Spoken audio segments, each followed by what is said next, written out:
నమస్తే మెట్రో ఉదయం న్యూస్ కి స్వాగతం. వరంగల్ జిల్లా నర్సంపేట కేటీ రామారావు నర్సంపేట వ్యవసాయ మార్కెట్ లో మొక్కజొన్న కొనుగోలు కేంద్రాన్ని మంగళవారం సందర్శించారు. నెల రోజులుగా పంట అమ్మకానికి ఇబ్బందులు పడుతున్నామని రైతులు ఆయన దృష్టికి తీసుకువచ్చారు. కొనుగోలు నిలిచిపోవడంతో తీవ్ర నష్టాలు వాటిల్లుతున్నాయని ఆవేదన వ్యక్తం చేశారు. రైతుల పరిస్థితి దయనీయంగా మారిందని కేటీఆర్ పేర్కొన్నారు. వెంటనే కొనుగోళ్లు ప్రారంభించాలని ప్రభుత్వాన్ని డిమాండ్ చేశారు.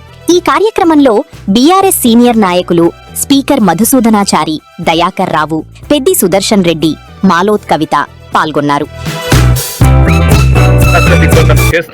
నీ ప్రభుత్వం దిగి వచ్చేదాకా, ఆఖరి గింజ కొనేదాకా, అది తడిసిన ధాన్యమైన బూజు పట్టిన ధాన్యమైన నీ వల్ల, నీ తప్పు వల్ల, నీ ప్రభుత్వ నిర్వాహకం వల్ల జరుగుతూ ఉన్నది. లేదా ఎప్పటికప్పుడు వచ్చింది కొంటే బాధనే లేదు. కేసీఆర్ గారు పెట్టినట్టు 7,000 కొనుగోలు కేంద్రాలు పెట్టి బ్రహ్మాండంగా ఎక్కడికక్కడ ఏ ఊరికి ఆ ఊరు కొంటే అయ్యేపోతుండే ఈ పాటి. కానీ నీ తెలివి తక్కువతనం వల్ల, నీ ప్రభుత్వానికి ప్రణాళిక లేకపోవడం వల్ల, అవినీతి కుంభకోణంలో సివిల్ సప్లైస్ మరి కార్పొరేషన్ను ముంచడం వల్ల ఇవాళ కనీసం మార్కెట్లో నీకు పరపతి లేకుండా పోయింది. మా నాయకుడు సివిల్ సప్లైస్ కార్పొరేషన్ మాజీ అధ్యక్షుడు పెద్ది సుదర్శన్ రెడ్డి గారు సంవత్సరంన్నర నుంచి కొట్లాడుతున్నాడు.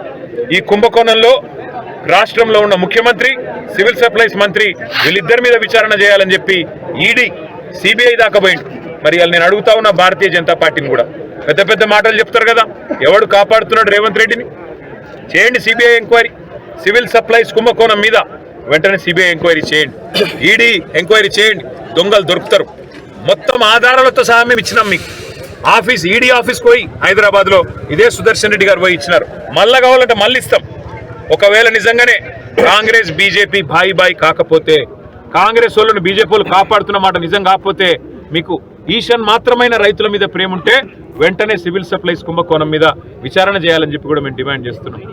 ఒక్క మాట మాత్రం నేను పక్కా చెప్తున్నా, ఇవాళ రాష్ట్రంలో ప్రతి రైతు అంటున్న మాట, ఈ రాబందు ప్రభుత్వం పోవాలే, మళ్ళా రైతు బంధు కేసీఆర్ రావాలి.